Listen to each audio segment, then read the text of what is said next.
you stay there. No need to bark. Just relax, take a load off. Just stay, dude. Hang out for a bit, alright? Alright, you can come up. Alright, everybody. What's up? Yeah? What's up, everybody? My name is Adam, and you're watching... Yeah? You want to do the intro? No? Okay.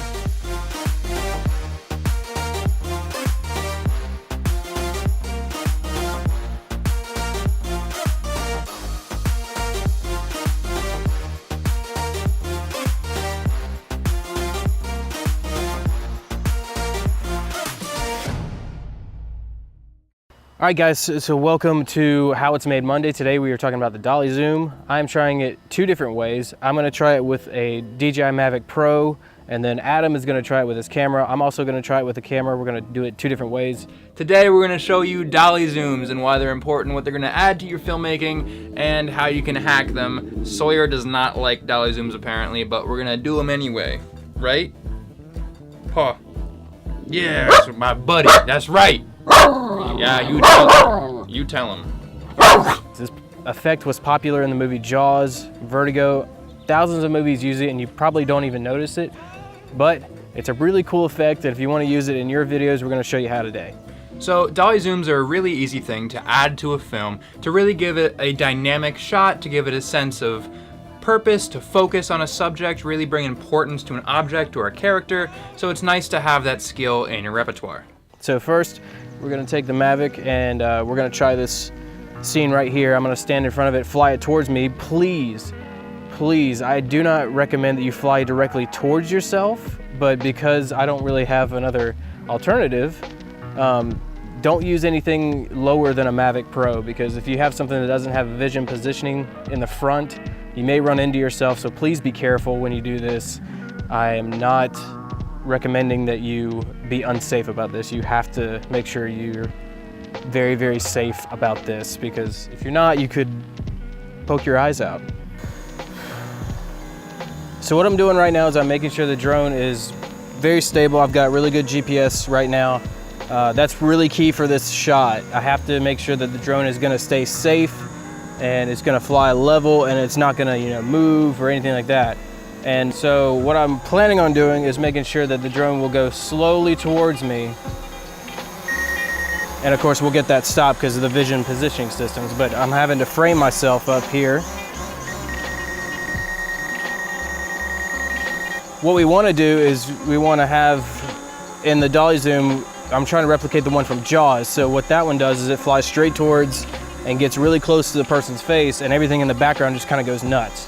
Now we won't be able to do this shot in camera here, so we're going to do a lot of it in post when I bring this footage in, and we'll see how it looks. Try not to get any closer to your drone than this, because you know where the blades are. They stick out about another 1.5 inches from the drone, so you want to make sure you stay completely safe when you do this. All right, so here we go. We're going to try the first shot. We're going to go backwards. So now that we've gone backwards, we're going to do the same thing again. We're just going to go forward until it gets pretty close.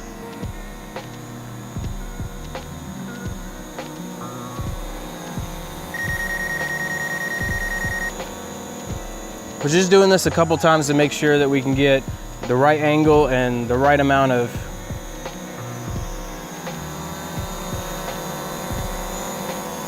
making sure we're close enough.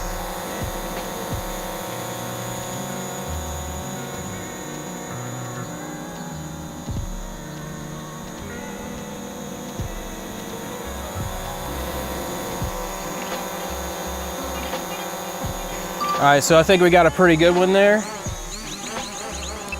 I ended up having to put it on sports mode to get the beeping to stop, which I don't recommend, because that turns all the vision positioning off, which could run into you or anything else. All right, so I think we're done out here. I think the Mavic got a really good shot. Now we just do all the post work.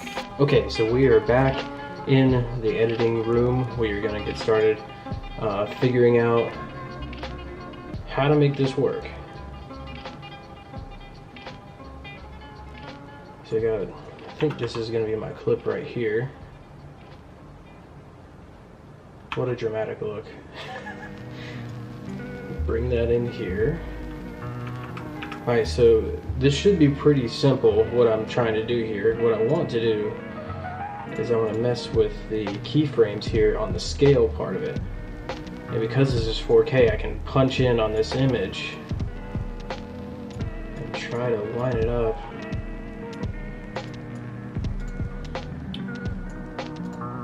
Come on, mouse. There we go.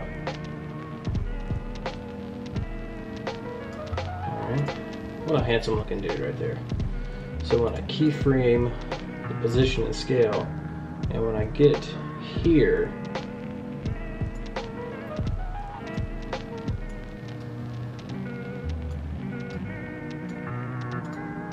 obviously the focus wasn't doing what I wanted it to do, but that's okay.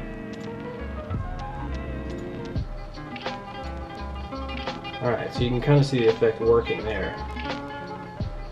So what I do is play this back. So I did fly kind of slow, and then what you want to do is you want to go to time frame interpolation, do easy or ease in on Premiere's easy ease in After Effects. So here we go, looking pretty good, and bam. Alright, so there's one pretty good clip. I'll do a little bit of color correction here. Here. Yeah, it's focused on the background.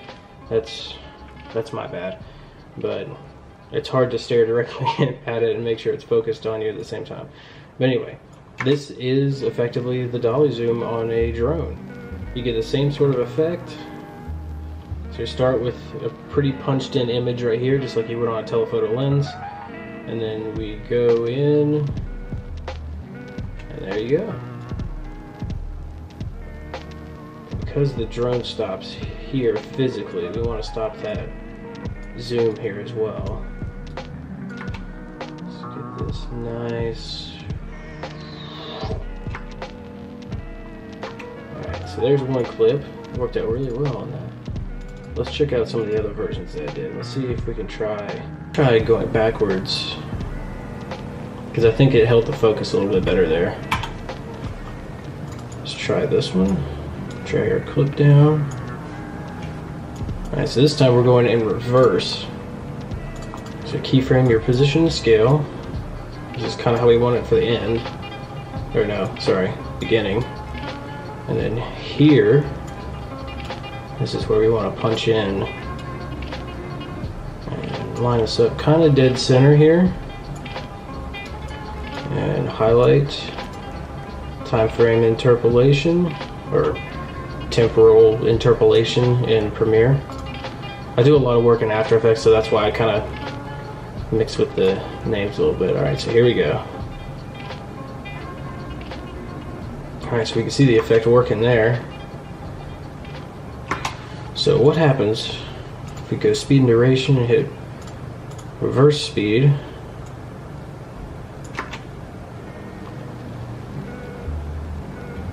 And watch this clip back. Alright, so we're going bam. Alright, so this is where we want to end up with our position and scale. And back here is where we want to zoom. I swear it didn't nail focus. Oh well. As you guys can see, I clearly need to go work out. Alright, so I'm going to start this because the zoom starts, and bam. So we're still a little slow here. So what I want to do is I want to make this happen a little bit quicker here, so I kind of get that Jaws look. That's a pretty solid one, I think. Let's check it out.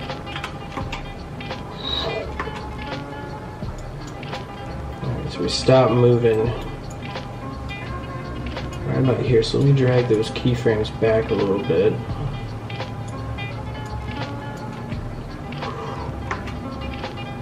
Let's see, so the drone really stops moving out there. Should drag that, bump it up. Alright, let's watch this. Whew. Alright. So if we do the same thing for this one, let's speed this effect up a little bit. Drag this down a little bit. Optical flow. I use optical flow because it generates a smoother image. Frame sampling can sometimes seem a little choppy.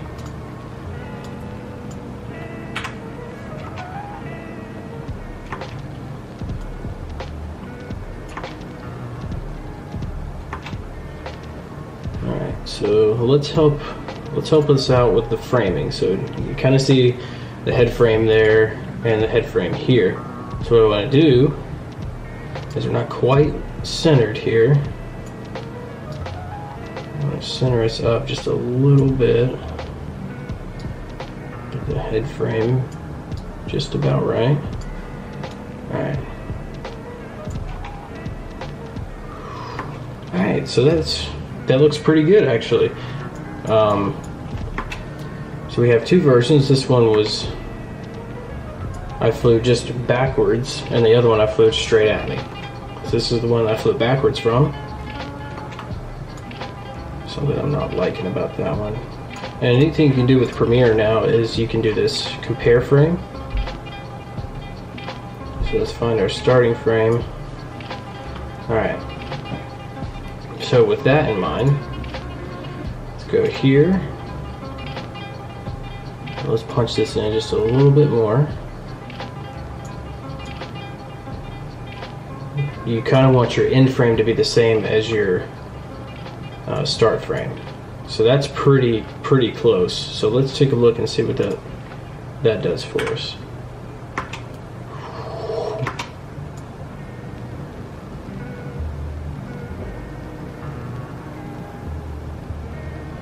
Alright, that's looking pretty good. We're a little off, so let's try to get that one more time here. Bring this down a little bit less headroom. Punch in just a little bit more.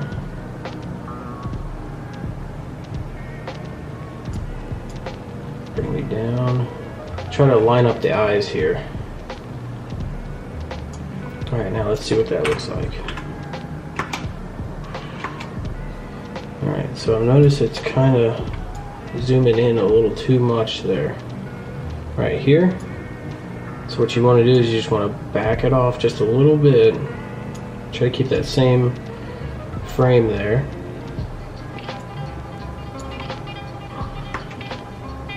That's looking much better. And if it wasn't copyrighted, I would show you guys what the Jaws one looks like, but you can Google it. Just type in Jaws Dolly Zoom and it'll come right up, I promise. And there you go. That is the Dolly Zoom done on a DJI Mavic Pro.